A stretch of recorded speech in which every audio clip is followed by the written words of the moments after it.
I do love Sassoon Effendi. I think he is out and away the best man we've got, and I am proud and pleased that he should have made friends with me.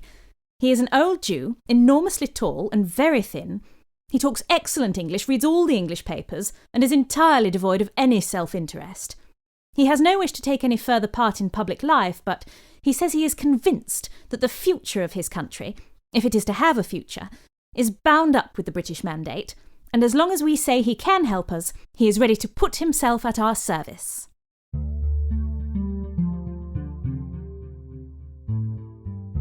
In 1920, the League of Nations mandate for Mesopotamia, soon to be known as Iraq, had a total Jewish population of 87,488, slightly larger than the nearby mandate for Palestine. The majority lived in Baghdad, where they made up about a fifth of the population. This included the vast majority of the Jewish upper and middle classes, lawyers, doctors, bankers, politicians, and academics, supported by an even larger contingent of small business owners and skilled workers. Outside the new capital, Iraqi Jewry was divided between a mostly working-class Arabic-speaking population along the Tigris and Euphrates and a significantly poorer Aramaic-speaking population in the Kurdish regions. Here, the Jewish community could trace its origins all the way back to the destruction of the first temple in 586 BCE, further than any other Jewish diaspora population. And since I've already talked about it a bit in these videos, I'm not going to rehash all of that. However, the last time we talked about the Jews of Iraq, it was 1258 and the Mongols were sacking Baghdad, so we do have a bit to catch up on. The experience of Jews under the rule of the Mongols and their descendants was actually surprisingly bad, largely depending on which Khan happened to be in power at any given time, compelling many Jewish families to emigrate. And while the political status of Jews improved under the rule of Timur, they weren't spared the human cost of his initial conquest, and by the late 15th century, Mesopotamian Jewry had been reduced to a rural, disorganized shadow of its former self. Things finally began to turn in 1534, when the Ottoman Empire invaded, rebuilding the cities and turning the region into an attractive destination for Jewish families who'd fled persecution in Spain, Portugal, Sicily, and Persia. In 1623, the Persians retook Baghdad, and while Shah Abbas I was much more favorable toward the Jewish community, the weakness of his control over the region and its isolation from Ottoman trade routes resulted in 15 years of such poverty and instability that the Ottoman reconquest in 1638 was enshrined as a local Jewish holiday. Unlike Palestine, Mesopotamia's strategic importance ensured plenty of government investment and economic development. Half-abandoned medieval cities began to recover, and life for Jews massively improved. Even in 1704, when the local Mamluk elite seized power and effectively declared independence, they were still committed to economic development and were dependent on Baghdad's growing Jewish elite for administration. The last Mamluk ruler, Daoud Pasha, went in a different direction and began purging his Jewish advisors, sending many elite Jewish families like the Sassoons and Kaduris into exile in India. But his rule was short-lived, as a quick succession of natural disasters, famine, disease, and monetary crisis easily enabled the Ottomans to swoop in and reassert direct control. By that time, the Ottoman Empire was just beginning to dip its toes into the Industrial Revolution, and while it lagged far behind Western Europe, Mesopotamia's status as a potential railway link between Europe and the Persian Gulf attracted significantly more government attention. At the same time, Baghdad's large, comparatively wealthy Jewish population enabled the establishment of a major school for the French-based Alliance Israélite Universelle, giving the last generation of Ottoman Iraqi Jews a significant advantage over their compatriots in Syria or Palestine. When the First World War broke out, most Jews joined their Arab and Kurdish neighbors in supporting the Ottomans. But the atrocities of the Armenian genocide and the growing popularity of Prince Faisal's revolt in Hejaz swayed most of them to the side of the Allies, more specifically the Arab nationalists, all of which put the Jewish community in an unusual position. During the war, the British, who were leading the fight in West Asia, devised a number of plans to deal with the collapse of the Ottoman Empire. One early proposal suggested the creation of a united Arab kingdom in Mesopotamia and the Levant. At the same time, the secret Sykes-Picot Agreement planned to break the region up into colonies and spheres of influence for Britain, France, and Russia. As far as the British were concerned, both proposals were abandoned when the fight against the Ottomans proved much harder than expected. The prolonged fight against the Turks also resulted in the elevation of imperial skeptics in British intelligence, resulting in a consensus that minimizing the European presence in the region would actually be more advantageous to British interests. So when the stalemate on the Palestine front was finally broken in late 1917, British General Edmund Allenby opted to pursue the Ottomans only between the Mediterranean coast and the Hejaz Railway, allowing the Arab rebels under Prince Faisal to stake their own claim to the east, later proclaiming independence as the Kingdom of Syria. With the war's end, British intelligence officer Thomas Edward Lawrence presented this Shariffian solution to the British cabinet as a compromise between Sykes-Picot and the earlier promises to the Arabs. Under this compromise, the British would receive Palestine while the French would gain Lebanon and Alexandretta, but the remainder of the Levant and Mesopotamia would be awarded to the Arabs, with a fully independent Kingdom of Syria under Faisal and 2 British protectorates under his brothers Zayd and Abdullah. Of course, this was unacceptable to the French, who'd never given up on Sykes-Picot and were especially motivated to seek compensation for the severe losses they'd endured in the war. So in the summer of 1920, they invaded inland Syria and all but forced a partition of the territory, leaving the British in Mesopotamia to face a popular uprising by many of the Arab nationalists they'd previously supported. After fleeing Damascus, King Faisal took refuge in London while the British government looked for diplomatic solutions that would prevent a full-scale regional revolt. Luckily, the Allies had given themselves some wiggle room. For Britain, the cost of the Great War had killed any enthusiasm for imperial expansion. So rather than full-on colonies, the partitioned Arab lands of Mesopotamia and the Levant were to be organized as mandates, territories under the nominal jurisdiction of the newly established League of Nations, entrusted to Britain and France to occupy them and establish stable, democratic institutions for future independence. With this system already in place, Lawrence and Colonial Secretary Winston Churchill invited British officials to Cairo to formulate a unified regional policy that would keep the peace. British intelligence officer Gertrude Bell had been closely involved with affairs in Baghdad since the city's capture in 1917. When Churchill and Lawrence opened the Cairo Conference in March 1921, she took point on the Mesopotamian question, and unlike anyone else at the conference, she brought 2 Iraqis with her, Lieutenant General Jafar al-Askari and economist Sassoon Esquel. Askari and Esquel were much gratified at being asked to come, and I think it a master stroke to take them. It will give the conference a feeling of the reality of the Arab government. After all, it's their fate which is to be decided, so why shouldn't they take a hand? Sassoon Esquel was born in 1860, the son of an aristocratic Jewish scholar who'd served as chief rabbi in Baghdad and Bombay. After studying at the Alliance School in Baghdad, he studied law at Istanbul University through the generous support of his uncle, politician Menachem Saleh Daniel. He also did postgraduate studies in economics in London and Vienna. As an extremely privileged, educated guy who spoke 9 languages, Esquel quickly found his way into the Ottoman civil service. Following the Young Turk Revolution, Esquel was elected to the new Ottoman parliament as a member for Baghdad. He actually remained in his seat through the entire First World War, though, like most Baghdadis, he'd come out of the conflict firmly on the side of the Arabs. That Bell brought Esquel and Askari to the conference wasn't just a show of tokenism. While it's fair to say that the Cairo conference had been provoked by Faisal's overthrow as king of Syria, there was actually some question as to whether he should become king of the Mandate for Mesopotamia. But Bell, Askari, and Esquel were adamant that Faisal was the only real choice. He was the face of the Arab revolt, Iraq was a big country in need of a big name, the British owed him, and no other proposed candidate was sufficiently popular, trustworthy, or interested in the job. So their joint appearance at the conference ensured Faisal's accession to the Iraqi throne, while his brother Abdullah was made emir of the Transjordan. Faisal arrived in Baghdad on the 26th of June, and with his coronation scheduled to take place in August, he embarked on a campaign of public appearances to demonstrate that he would be a king for all, or at least most, Iraqis. Enlivened by their status as a new nation, the citizens of Baghdad were just as eager to receive him, and the Jewish population were no exception. On Monday, the Jewish community gave a great reception to Faisal in the Grand Rabbi's official residence. The gallery hung with flags and streamers of the Arab colours. They brought the rolls of the law in 3 gold cylinders, which were kissed by the Grand Rabbi and then by Faisal, and they presented him with a small gold facsimile of the tables of the law and a beautifully bound Talmud. I whispered to him that I hoped he would make a speech. Towards the end, he got up and spoke really beautifully. The Jews were delighted at his insistence on their being of one race with the Arabs. But once the fanfare ended, the real work of setting up a kingdom began. Using the indirect Ottoman-style electoral college, elections were held for the Iraqi Constituent Assembly, which thus convened to create a constitution and ratify a treaty outlining the terms of the British Mandate.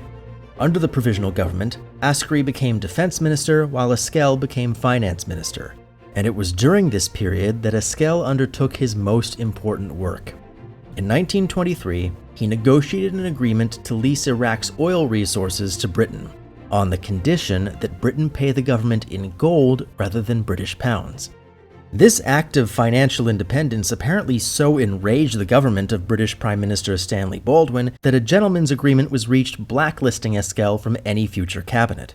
But through these negotiations, Esquel developed a reputation on the Iraqi street for toughness and honesty. He was even knighted by King George, and if not for the gentleman's agreement, he probably would have gone on to become prime minister.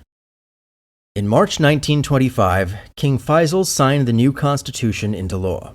Though Islam was enshrined as the state religion, the constitution preserved freedom of religion and banned discrimination on the basis of religion or ethnicity. As in Palestine, religious courts retained their authority over matters like marriage and divorce, but in practice, Iraqi religious courts were subject to far more oversight by the civil courts and by parliament. 3 months later, elections were held for the new parliament. Though Esquel was blacklisted from serving in the cabinet, he was elected to the Chamber of Deputies as a member of the ruling majority, as were 3 other Jewish candidates. Nicknamed the Father of Parliament, Esquel would continue to have a tremendous influence over Iraq's economic policies through committees and legislation, which I'm sure made the Baldwin government very unhappy. At the same time, Faisal appointed Esquel's uncle and patron Menachem Saleh Daniel to the Senate. Back when Faisal spoke at the Great Synagogue in 1921, he declared, "I do not wish to hear that this country has Muslim, Christian, or Jewish elements. We are all branches in a large tree called Iraq." This was a reflection not only of his conception of Iraqi Jews, but their own. In 1924, Baghdad got its first Jewish newspaper, Al-Hasid, followed 5 years later by the political and literary magazine Al-Boran. While these publications were made primarily by and for Iraqi Jews, they covered a range of subject matter far beyond what we might think of as Jewish issues. For most Arab nationalist intellectuals, the establishment of an independent Iraq wasn't merely an end unto itself, but part of a century-long process of liberalization, secularization, and industrialization known as the Nahda. Regular viewers of this channel will note that the same process had been going on in the Jewish world over the same period, if not even longer. And since Iraq had a more prominent and more socially integrated Jewish elite than any other Arab state, the process of Iraqi nation-building was seen as the ultimate fusion of these two trends. This can be seen most clearly in the Jewish press's attitudes toward the public role of religion and the growing influence of Zionism. While the new constitution gave religious bodies the right to establish private schools, the amount of government funding they received was directly tied to how closely they adhered to the national curriculum. So former cheders that had previously only taught religious subjects were now incentivized to offer standard courses in math, science, Iraqi history, Arabic literature, English, French, and Hebrew, necessitating the hiring of teachers who either weren't Jewish, weren't religious, or weren't Iraqi. But even the most compliant Jewish schools still tended to be underfunded, which only further encouraged Jewish parents to send their kids to public school. Older rabbis who'd come up under the Ottomans sometimes attempted to punish secular Jewish teachers and lashed out at parents who sent their children to public school. But by the end of the 1920s, the social status of these rabbis had long since been eclipsed by Jewish Iraqi lawyers, doctors, artists, and politicians, who were always quick to push back. In Baghdad, the centrality of the synagogue in Jewish social life diminished in favor of secular Jewish athletic clubs, cultural societies, and libraries. Even within the rabbinate, a younger, more liberal generation was steadily taking the place of the old masters. For most of the 1920s, Zionism was passively tolerated by Iraqi Jews. When Iraqi rabbis lashed out at the new Hebrew teachers from Palestine, it wasn't because of their Zionism, but rather their secularism. and even the one Zionist member of parliament remained immensely popular for his economic progressivism. That isn't to say that Zionism was popular. Unsurprisingly, the vast majority of Arab Iraqis abhorred the movement in all its forms, but even most Jews were indifferent at best. Those who did support the Zionists rarely considered immigrating to Palestine themselves, and were mostly binationalists, who supported Palestine's status as a Jewish refuge and cultural center, but drew the line at a future Jewish state. Back during the Paris Peace Conference, Faisal had signed an agreement with self-appointed Zionist spokesman Chaim Weizmann in which he agreed to support a Jewish right of return in Palestine on the condition that the conference resulted in the implementation of Lawrence's first Sharifian solution. The failure of the solution rendered the argument void, and over the years, as the situation in Palestine became more and more untenable, Faisal variously denied and downplayed his involvement. But that changed after the Palestine riots of 1929, in which 133 Jews were killed across the country in a fit of religious panic caused by a power play between prominent Arab families. Despite being one of the most unambiguous acts of Arab aggression against Jews in the history of the conflict, Jewish binationalists within Palestine accused Zionist leaders on the left of exacerbating the material conditions that made the riots possible, a conclusion later confirmed by the Hope Simpson investigation. And while those same leftist Zionists had urged caution in the tense period leading up to the massacres, the ultimate spark had come from a right-wing Zionist faction throwing its weight around at the Western Wall. So the narrative that emerged in international media was that of a Zionism torn between the binationalists and the maximalist far right.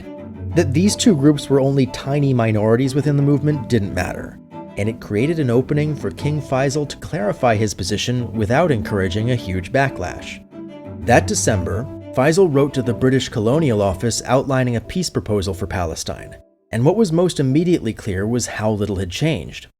In signing the agreement with Weizmann, Faisal had assumed that Palestine would eventually be annexed into a united kingdom stretching from the Mediterranean to the Persian Gulf, a position shared by many Jewish binationalists. Now he proposed a similar plan, in which his brother Abdullah would become head of state on both sides of the Jordan, continuing to allow Jewish immigration while planning in the long term to form a federated pan-Levantine kingdom. Under such a scenario, Jews could continue developing a national home in Palestine while their Arab neighbors would no longer have to worry about becoming a minority in their own country. The king wasn't just being idealistic. Remember when he said that Arabs and Jews were of one race? Well, it's worth remembering that Iraq had a very large non-Semitic population in the Kurds. Don't be mistaken, Faisal was just as eager to include Kurds in the Iraqi experiment as any other minority group. And there was no shortage of Iraqi Kurds like General Askari who accepted that role. But there was also a large Kurdish separatist movement that had been making trouble in the north for years. And by trying to incorporate the Zionist movement into his pan-Arab vision, Faisal likely saw an opportunity to recruit a Semitic ally against those Kurdish separatists.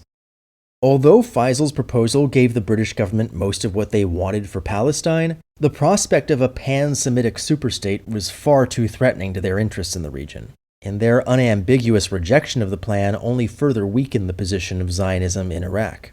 Initially, the Palestine riots raised fears of copycat attacks against Iraqi Jews, but once it became clear that wouldn't happen, most of the Jewish community placed their sympathies firmly on the side of Palestine's Arab majority. The teaching of Hebrew was banned, with surprisingly little controversy, while the Jewish press, which had been sympathetic to Zionism, increasingly platformed anti-Zionist intellectuals. The die had been cast. In Faisal's Iraq, there was no Jewish question. On the 30th of June 1930, the Iraqi government signed a second treaty with Britain. Effective October 1932, the mandate would end and Iraq would become a fully independent kingdom. Well, almost fully independent. Under the treaty, Iraq became a permanent ally of the United Kingdom, who would continue to operate air bases in the country and reserve the right to utilize Iraq's rivers, roads, and railways in time of war. Within Iraq, these terms were deeply controversial, but in the rest of the Arab world, the treaty was celebrated.